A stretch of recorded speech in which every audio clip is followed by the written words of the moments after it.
On May 22nd, 2018, State of Decay 2 was released to the public. This is a zombie horror slash survival game. The retail is $30 and it takes place in a fictional setting where a virus broke out and zombies took over the world.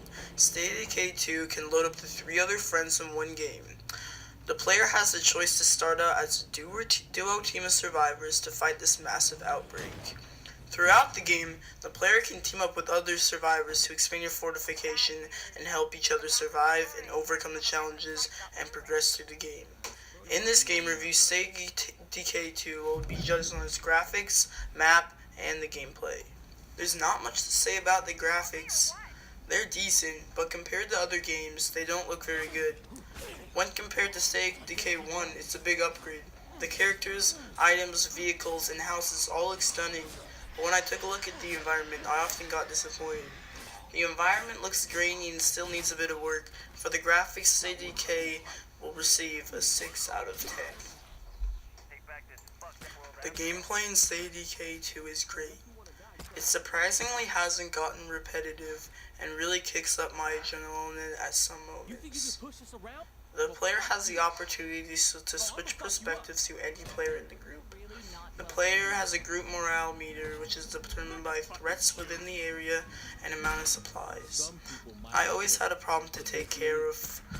For example, a horde of zombies roaming our territory, a group of hostile survivors nearby, a low amount of food, or an infested house near our base. There are many objectives / quests you'll be assigned to complete too.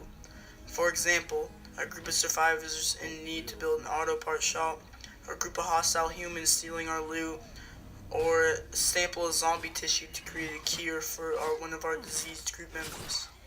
Within each of these challenges, the combat system usually kicks in.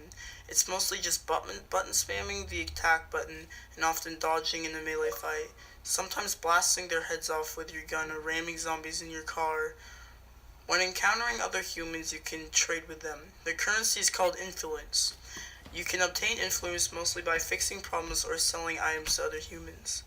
With this influence, you can buy or purchase new bases or other items. Every group member has their own base. You can upgrade your base in the command center to make your base add useful stations such as an infirmary, a workshop, or a garden. These upgrades all increase your morale, but cost resources and part of your group's work time. The gameplay is action-packed, non-repetitive, and fun. The gameplay in State of Decay 2 will receive an 8 out of 10. In State of Decay 2, there are 3 open-world average-size maps. The environment in each 3 of these maps are filled with forests, hills, and little deserts surrounding the neighborhoods awaiting to be looted. The player can choose from either maps, the Foothills, Plateau Town, and Valley Town, in the beginning of the game. These 3 maps contain realistic buildings and rivers. The maps in State of Decay 2 are fairly good and will receive a 7 out of 10. State of Decay 2 has a lot to offer for the price and is even worthy to be a $60 game with a little bit of work. It has not so good graphics, but the gameplay and the map all make up for that. State of Decay 2 will be fun, action-packed, multiplayer, zombie horror survival game that will receive a 7 out of 10 and that I will enjoy and put my time into. Thanks for watching, guys, and have a good day.